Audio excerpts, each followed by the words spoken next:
This is just a little beauty. Hi, it's Stu. How you doing? You know what? Fish is crazy at this time of the year coming up to the holidays right now. You know the secret to really good fish?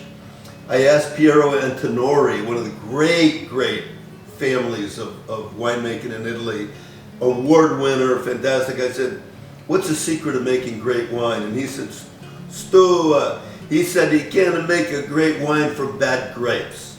And it's the same thing with your Christmas meal.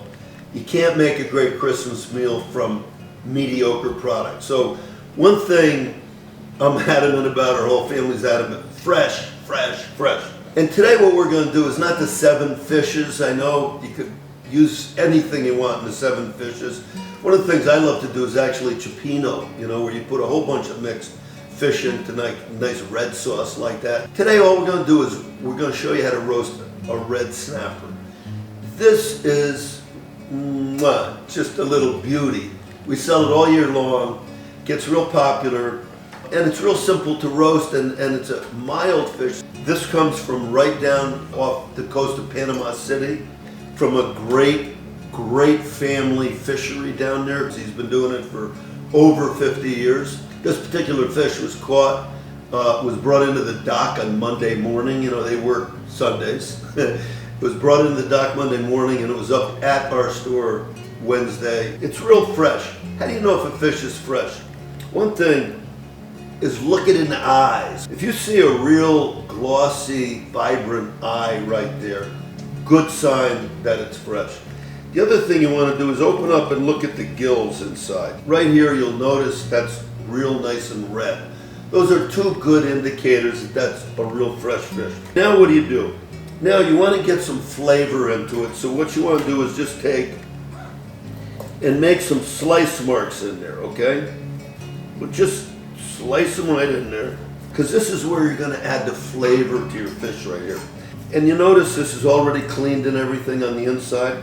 So here's what we're going to do. I got a marinade right here. We got avocado oil, we have garlic, we have some chili pepper, depending on the family how much you're going to use, whether they like it spicy or not. We put some lemon zest in there, and then I have some thyme and some rosemary sprigs right here together. What I'm going to start out, I'm just going to take it, I'm going to just go crazy here, okay? Fill those cavities right up with this. Then we're going to flip it. We're going to do more on the other side. Yep, I'm going to put it all over that fish. There you go. What I'm going to do now is just on the inside, I'm going to take and put these sprigs of rosemary and thyme in here. They'll give it flavor. Then we're just going to throw a few slices of lemon inside. Lemon gives it, you know, just a really fresh scent, and it tastes delicious too. And by the way, I'm like hot on avocado oil right now. I'm just gonna drench this guy. This guy's just got out of the salt water down in the Gulf. Hey, look at this. This is all you have to do, okay? After you give it your avocado oil bath, here we go. Our beautiful red snapper right here. Now what I have here, you know, basically a baking pan, and I put some parchment paper down. We're just going to take and lay the fish. I have the oven set over here at 450 degrees. Okay, it's been about 20 minutes in the oven at 450 right now. Let's check on our red snapper, okay? Oh boy, doesn't that look beautiful right there? What you want to do, if you can come in a little closer here, is you want to check right inside one of these cavities. Now look at that, you see the little bit of redness right there? That's going to need about another 5 minutes or so. It's looking delicious right here. It's better to check this thing after 20 minutes, check it after 25 minutes. Don't let it go too long, because then it'll dry out a little bit. So here we go right here. We're doing the double check. It's been in there 30 minutes. Look how beautiful it looks. Let's look right inside there, and you can see no red. Look how nice and flaky that looks right there, okay? I'm gonna set this right over here.